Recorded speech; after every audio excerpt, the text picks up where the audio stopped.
नमस्कार दोस्तों, मैं विष्णु कुमार आप सभी का अपने YouTube चैनल के इस वीडियो पर हार्दिक स्वागत करता हूं। दोस्तों, इस वीडियो में हम लोग सेंटअप एग्जाम से जुड़े क्लास 12th का फिजिक्स से संबंधित कुल जितने सारे VBI ऑब्जेक्टिव प्रश्न हैं उसी के सॉल्यूशन के बारे में जानने वाले हैं। दोस्तों, जैसा कि आप सभी को पता है कि बिहार बोर्ड द्वारा सेंटअप एग्जाम की परीक्षा 11 नवंबर से शुरू होने वाली है। 11 नवंबर से आप लोगों का सेंटअप एग्जाम शुरू हो जाएगा। इसलिए दोस्तों, आप लोग सेंटअप एग्जाम के लिए जो तैयारी है उसे अच्छे से आप लोग कर लीजिए। मैं आप लोगों को सेंटअप एग्जाम के लिए क्लास 12th के फिजिक्स से संबंधित जो VBI ऑब्जेक्टिव प्रश्न है उसी का सॉल्यूशन इस वीडियो के माध्यम से बताऊंगा। इसलिए आप लोग इस वीडियो को ध्यान से देखिएगा और इस वीडियो में बताए गए कुल जितने सारे प्रश्न हैं उसके सॉल्यूशन को समझने का प्रयास कीजिएगा, क्योंकि दोस्तों ऐसा ही प्रश्न आपके एग्जाम में पूछे जाएंगे। आपका जो सब्जेक्ट कोड रहेगा वो रहेगा 117। आप लोग दोस्तों अपने पेपर का जो सब्जेक्ट कोड है उसे जरूर से मैच कर लीजिएगा। आपके पेपर का जो सब्जेक्ट कोड रहेगा वो रहेगा 117 और साथ ही जो प्रश्न है उसे भी आप लोग जरूर मैच कर लीजिएगा। ठीक है, यहाँ पर अगर हम बात करें पहले नंबर सवाल का, तो दोस्तों पहला नंबर सवाल है 20 सेंटीमीटर फोकस दूरी के उत्तल लेंस की क्षमता होगी। आप लोगों को बताना है कि 20 सेंटीमीटर फोकस दूरी के उत्तल लेंस की क्षमता कितनी होती है। दोस्तों, इसका सही आंसर होगा +5 डायोप्टर। इसलिए इसका सही आंसर हो जाएगा ऑप्शन नंबर डी। 2 नंबर सवाल है प्रकाश का पूर्ण आंतरिक परिवर्तन संभव नहीं है जबकि प्रकाश अपरिवर्तित होता है। आप लोग ध्यान से इस क्वेश्चन को समझिएगा। कहा जा रहा है दोस्तों प्रकाश का पूर्ण आंतरिक परिवर्तन संभव नहीं है लेकिन फिर भी प्रकाश अपरिवर्तित होता है। यह किसमें संभव है यही आपको बताना है। दोस्तों, यह संभव है जल से कांच में। इसलिए इसका सही जवाब है ऑप्शन नंबर बी होगा। 3 नंबर सवाल में यहाँ पर कहा गया है प्रिज्म द्वारा प्रकाश को 7 रंगों में तोड़ने की क्रिया कहलाती है। प्रिज्म द्वारा प्रकाश को 7 रंगों में तोड़ने की क्रिया क्या कहलाती है उसी का नाम आपको बताना है। तो दोस्तों, इसका सही जवाब होगा बड़ विक्षेपण। बड़ विक्षेपण के कारण ही प्रकाश अपने अवयवी रंगों में विभक्त हो जाता है। इसलिए ऑप्शन नंबर सी हम सिलेक्ट कर लेंगे। 4 नंबर सवाल में कहा गया है आकाश के नीले रंग का कारण क्या है। आप लोगों को उस कारण का नाम बताना है जिसके फलस्वरूप हमारा आकाश नीला दिखाई देता है। तो दोस्तों, मैं आप सभी को बता दूं कि हमारा आकाश प्रकाश के प्रकीर्णन के कारण नीला दिखाई देता है। इसलिए इसका सही जवाब ऑप्शन नंबर सी होगा। 5 नंबर सवाल में यहाँ पर कहा गया है निम्न में से कौन सी परिघटना प्रकाश की क्वांटम प्रकृति का समर्थन करती है। तो दोस्तों, इसका सही आंसर होगा प्रकाश वैद्युत प्रभाव। क्या होगा? प्रकाश वैद्युत प्रभाव। इसलिए ऑप्शन नंबर डी हम सेलेक्ट कर लेंगे। 6 नंबर सवाल है यहाँ पर यदि किसी खोखले गोलीय चालक को धन आवेशित किया जाए तो उसके अंदर का विभव होगा।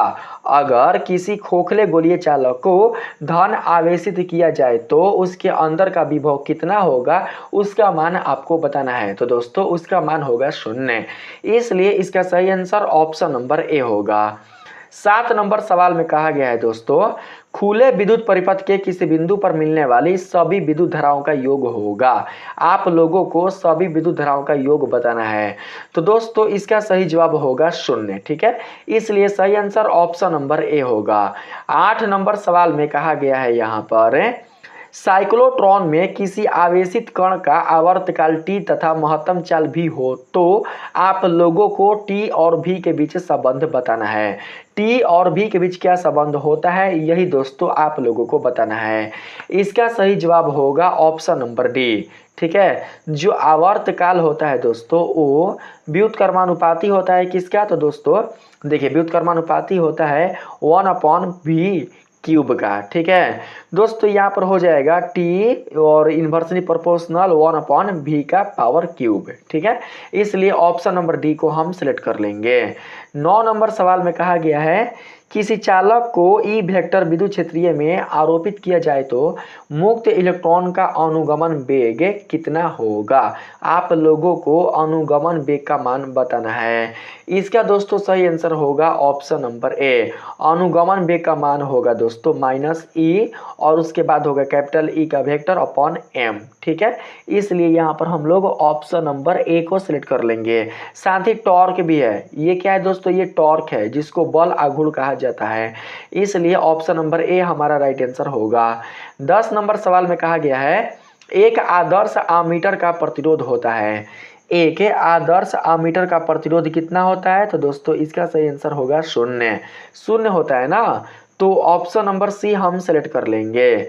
11 नंबर सवाल है हमारे पास, चुंबकीय यामतोड़ एवं भौगोलिक यामतोड़ के बीच का कोण कहलाता है। चुंबकीय यामतोड़ एवं भौगोलिक यामतोड़ के बीच का कोण क्या कहलाता है, उसका नाम आपको बताना है। तो दोस्तों इसका सही जवाब होगा दिक्पात। ऑप्शन नंबर बी हम सेलेक्ट कर लेंगे। 12 नंबर सवाल में यहाँ पर कहा गया है दोस्तों, आप लोग देख सकते हैं 12 नंबर सवाल है, एक तार का प्रतिरोध R है, यदि इसे खींचकर व्यास आधा कराया जाए। ठीक है, यदि इसे खींचकर व्यास आधा कर दिया जाए तो तार का प्रतिरोध होगा। आप लोगों को तार का प्रतिरोध बताना है। तो दोस्तों तार का जो प्रतिरोध होगा वो होगा 16R, इसलिए इसका सही आंसर ऑप्शन नंबर डी होगा। यहाँ पर दोस्तों 13 नंबर सवाल में कहा गया है संधारित्रों के समांतर संयोजन में जो राशि प्रत्येक संधारित्र के लिए समान रहती है वह राशि कौन है दोस्तों, उसका नाम आपको बताना है। वह राशि है विभवांतर, इसलिए ऑप्शन नंबर सी हम सिलेक्ट कर लेंगे। 14 नंबर सवाल में कहा गया है इलेक्ट्रॉन का विशिष्ट आवेश होता है। इलेक्ट्रॉन का विशिष्ट आवेश कितना होता है उसका मान आप लोगों को बताना है। इलेक्ट्रॉन का विशिष्ट आवेश होता है 1.8 × 10⁻11 कूलम प्रति किलोग्राम, इसलिए 14 का सही जवाब ऑप्शन नंबर सी होगा। ठीक है, यहाँ पर दोस्तों हम लोग बढ़ते हैं 15 नंबर के सवाल पर। ठीक है, 15 नंबर सवाल में यहाँ पर कहा गया है दोस्तों किसी ऊंचाई ट्रांसफार्मर के प्राथमिक एवं द्वितीय कुंडली में लपेटों की संख्या क्रमशः N1 तथा N2 है, तब N1 और N2 के बीच के संबंध को आप लोगों को बताना है। जब किसी ऊंचाई ट्रांसफर के प्राथमिक एवं द्वितीय कुंडली में लपेटों की संख्या क्रमशः N1 तथा N2 हो तो N1 और N2 के बीच का जो रिलेशनशिप होगा वो कैसा होगा, यही दोस्तों आपको बताना है। तो दोस्तों ये जानते कैसा होगा, ये होगा N2 ग्रेटर देन N1 के रूप में ना, इसलिए इसका सही आंसर ऑप्शन नंबर बी होगा। सारे प्रश्न अच्छे से आप लोग पढ़ लीजिएगा और इसके आंसर को याद कर लीजिएगा। ऐसा ही प्रश्न आप लोगों को सेंटर एग्जाम में पूछे जाएंगे। ठीक है दोस्तों, 16 नंबर सवाल में कहा गया यहाँ पर वायु में स्थित इकाई धन आवेश से निकलने वाली संपूर्ण विद्युत फ्लक्स का मान है। आप लोगों को वायु में स्थित इकाई धन आवेश से निकलने वाली संपूर्ण विद्युत फ्लक्स का मान बताना है। इसका सही जवाब होगा एप्सिलॉन नॉट का पावर -1 ना, इसलिए ऑप्शन नंबर बी को हम सेलेक्ट कर लेंगे। 17 नंबर सवाल में यहाँ पर कहा गया है दोस्तों 64 समरूप बूंदे जिनमें प्रत्येक की धारिता 5 माइक्रोफैराड है मिलकर एक बड़ा बूंद बनाते हैं। बड़े बूंद की धारिता क्या होगी, यही आपको बताना है। तो दोस्तों इसका सही जवाब होगा 20 माइक्रोफैराड है। ऑप्शन नंबर डी को हम सिलेक्ट कर लेंगे। 18 नंबर सवाल में यहाँ पर कहा गया है प्रत्येक 6 माइक्रोफैराड धारिता के 3 संधारित्र उपलब्ध है, इनके द्वारा प्राप्त न्यूनतम तथा अधिकतम धारिता होती है। आप लोगों को न्यूनतम और अधिकतम धारिता का मान बताना है। इसका सही आंसर हो जाएगा 2 माइक्रोफैराड और 18 माइक्रोफैराड, इसलिए ऑप्शन नंबर सी को हम सिलेक्ट कर लेंगे। 19 नंबर सवाल में कहा गया है दोस्तों निम्न में से कौन सी किरणें चुंबकीय क्षेत्र के द्वारा विक्षेपित नहीं होती है। ऐसी वह कौन सी किरण है जो चुंबकीय क्षेत्र के द्वारा बिल्कुल भी विक्षेपित नहीं होती है, तो दोस्तों गामा किरणें, इसलिए 19 का सही आंसर ऑप्शन नंबर सी होगा। 20 नंबर सवाल में है यहाँ पर चोक कुंडली का शक्ति गुणांक है। चोक कुंडली का शक्ति गुणांक कितना है दोस्तों, तो चोक कुंडली का शक्ति जो गुणांक है वो है 0, इसलिए ऑप्शन नंबर सी हमारा राइट आंसर होगा। 21 नंबर सवाल में कहा गया है दोस्तों बायो-सवार्ट नियम का गणितीय सूत्र है। बायो-सवार्ट नियम का गणितीय सूत्र क्या है, यही आपको बताना है। तो दोस्तों गणितीय सूत्र हो जाएगा यहाँ पर ऑप्शन नंबर ए वाला ना, आप लोग ऑप्शन नंबर ए को सिलेक्ट कर लीजिएगा, डी को ना, डी नहीं होगा ए होगा ना, ऑप्शन नंबर ए को सिलेक्ट कर लेंगे। 22 नंबर सवाल में कहा गया है यहाँ पर निकल है, निकल क्या है भैया, तो निकल है लौह चुंबकीय, इसलिए 22 का सही आंसर ऑप्शन नंबर सी होगा। 23 नंबर सवाल में कहा गया है एक उभय उत्तल लेंस के प्रत्येक तल की वक्रता त्रिज्या 20 सेंटीमीटर तथा लेंस के पदार्थ का अपवर्तनांक 1.5 है, लेंस की फोकस दूरी है। आप लोगों को लेंस की फोकस दूरी बतानी है, ठीक है। इसके लिए आप लोगों को कैलकुलेशन करना पड़ेगा, मैं आप लोगों को डायरेक्ट आंसर बताता हूँ। 23 का सही आंसर 20 मीटर होगा ना, ऑप्शन नंबर 1 हम लोग सेलेक्ट कर लेंगे, क्योंकि यहाँ पर दोस्तों एगो सेंटीमीटर में है और एगो दोस्तों मीटर में है। यहाँ पर दोस्तों जानते हैं 20 मीटर होगा, 20 मीटर सही होगा ना। 23 का सही आंसर ऑप्शन नंबर ए होगा। 24 नंबर सवाल में यहाँ पर कहा गया है दोस्तों, 24 नंबर में प्रकाश की एक किरण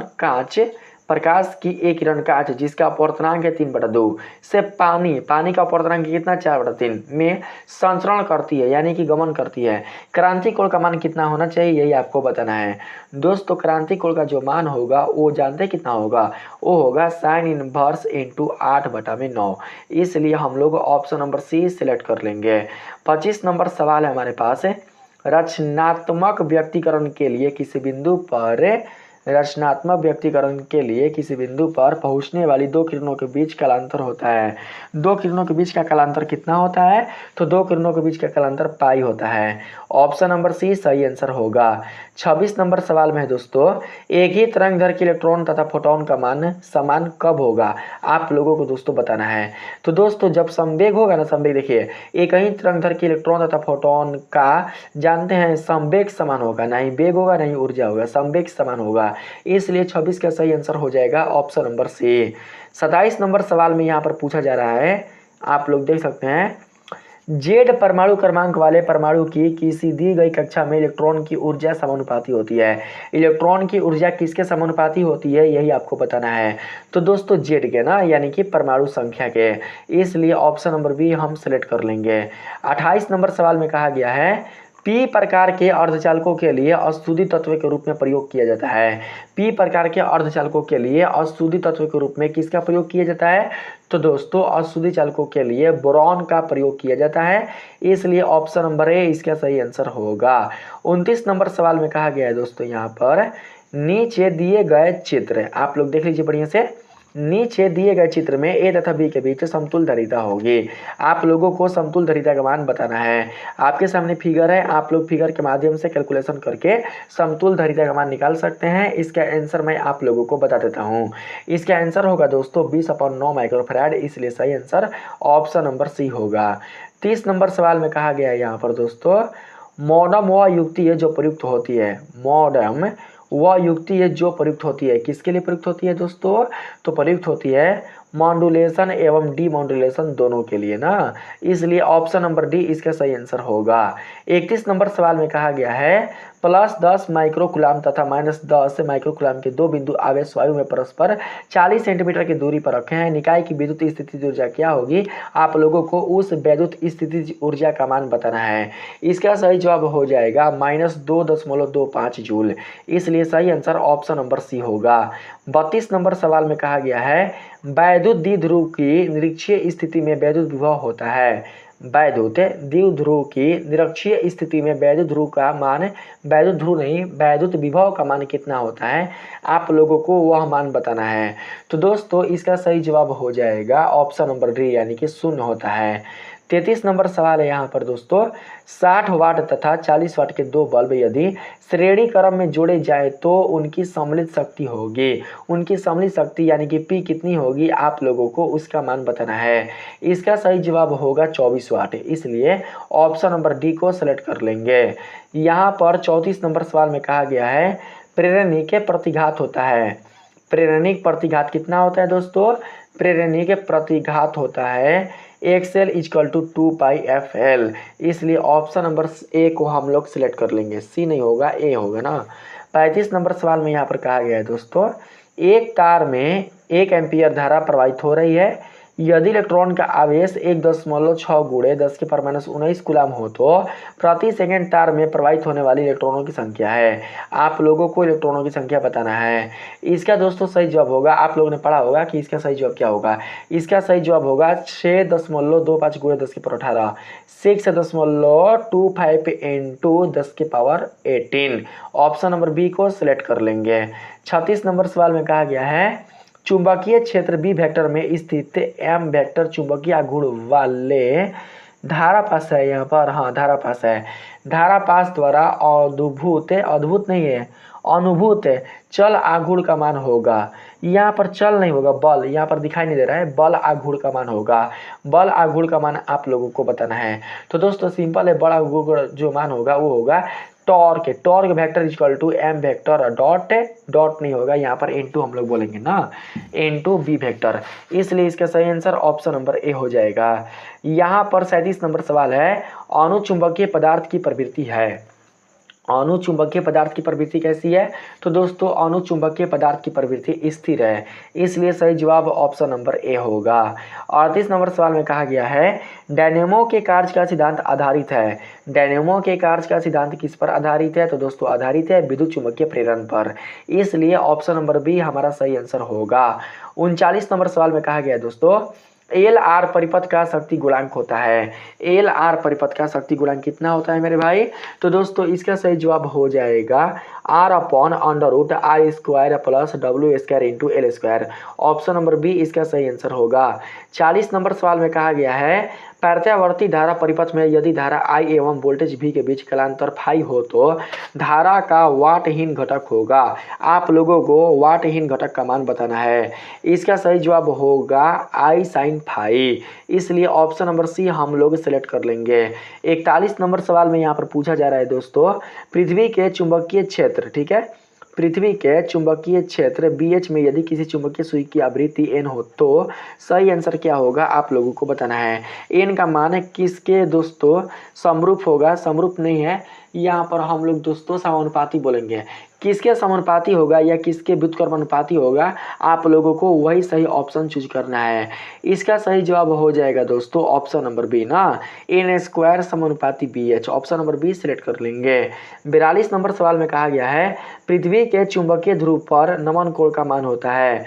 नमन कोण का मान कितना होता है? तो दोस्तों नमन कोण का मान होता है 0 डिग्री, इसलिए ऑप्शन नंबर ए हम सिलेक्ट कर लेंगे। यहाँ पर 43 नंबर सवाल में कहा गया दोस्तों एक उत्तल लेंस जिसका अपर्तनांक है 1.5 को पानी जिसका अपर्तनांक है 1.33 में लाया जाता है, तब यह व्यवहार करता है किसकी तरह? यह व्यवहार किसकी तरह करता है? तो दोस्तों यह व्यवहार करता है उत्तल लेंस की तरह, इसलिए ऑप्शन नंबर ए हम सेलेक्ट कर लेंगे। 44 नंबर सवाल में पूछा जा रहा है यहाँ पर दोस्तों निम्नलिखित में किसका अपर्तनांक सबसे अधिक होता है? तो हीरा का अपर्तनांक सबसे अधिक होता है। 45 नंबर सवाल में पूछा जा रहा है आंख के किस दोष को दूर करने के लिए बेलनाकार लेंस का प्रयोग किया जाता है? तो दोस्तों इसका सही आंसर होगा अबिंदुकता। अबिंदुकता में ही बेलनाकार लेंस का प्रयोग किया जाता है, इसलिए सही आंसर ऑप्शन नंबर सी होगा। 46 नंबर सवाल में पूछा जा रहा है दृश्य प्रकाश के रंग का कारण है। दृश्य प्रकाश के रंग का कारण कौन है?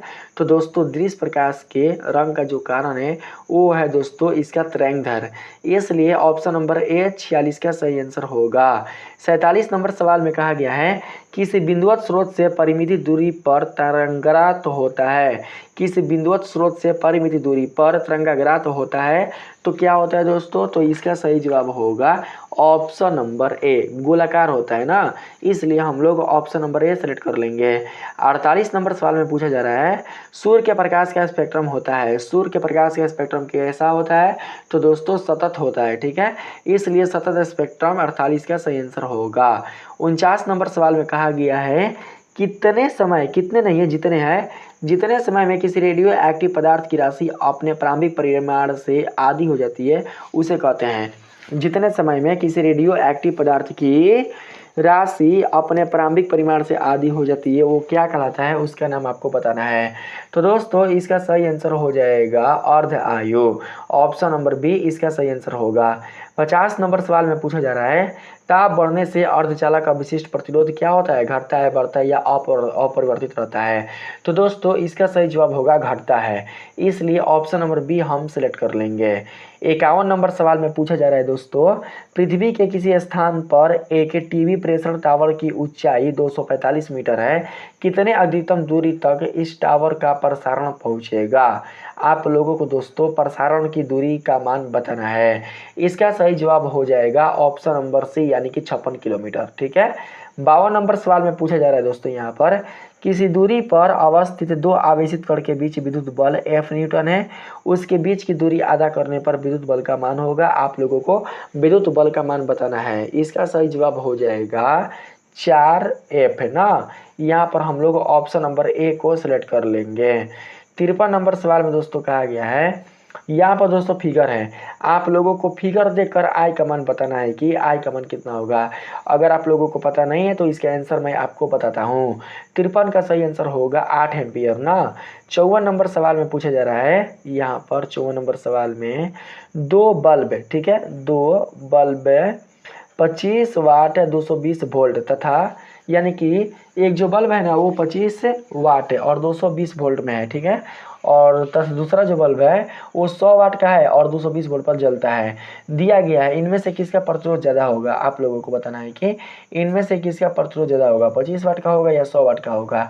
तो दोस्तों 54 का जो सही आंसर होगा वो हो जाएगा 25 वाट वाला, इसलिए ऑप्शन नंबर ए हम सिलेक्ट कर लेंगे। यहाँ पर 55 नंबर सवाल में दोस्तों कहा गया है, सेल का विद्युत वाहक बल मापा जाता है। सेल का विद्युत वाहक बल किससे मापा जाता है, तो दोस्तों वोल्ट मीटर से मापा जाता है। 56 नंबर सवाल में है, धातु का पारा वैद्युत होता है। धातु का पारा वैद्युतांक कितना होता है, तो दोस्तों इन्फिनिटिव होता है। 56 का सही आंसर हो जाएगा ऑप्शन नंबर बी अनंत। 57 नंबर सवाल में कहा गया है, यांत्रिक ऊर्जा को विद्युत ऊर्जा में बदलने वाला यंत्र क्या कहलाता है। आप लोगों को उस यंत्र का नाम बताना है जो यांत्रिक ऊर्जा को विद्युत ऊर्जा में परिवर्तित कर देता है। इसका सही जवाब हो जाएगा डायनेमो। ऑप्शन नंबर बी हम सेलेक्ट कर लेंगे। 58 नंबर सवाल में दोस्तों कहा गया है, जब हम किसी वस्तु को देखते हैं तो रेटिना पर बनने वाला प्रतिबिंब होता है। जब हम किसी वस्तु को देखते हैं तो हमारे रेटिना पर बनने वाला जो प्रतिबिंब होता है वो कैसा होता है दोस्तों, तो हमारे रेटिना पर बनने वाला जो प्रतिबिंब होता है वो वास्तविक एवं उल्टा होता है, इसलिए सही जवाब ऑप्शन नंबर बी होगा।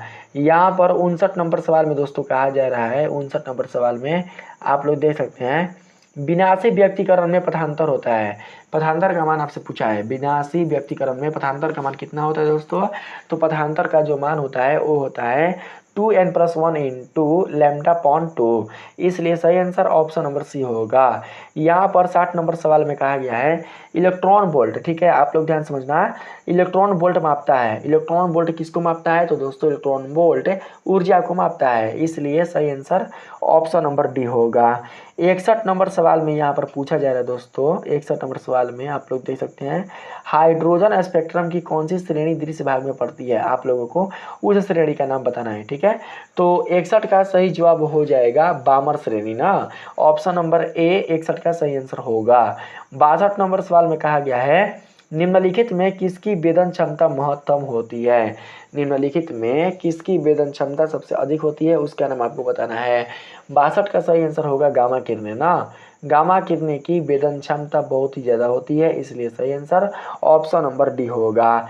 63 नंबर सवाल में कहा गया है, पूर्ण तरंग दिष्टकरण में यदि निवेश आवृत्ति 50 हर्ट्ज है तो निर्गम आवृत्ति होगी। निर्गम आवृत्ति कितनी होगी उसका मान आप लोगों को बताना है।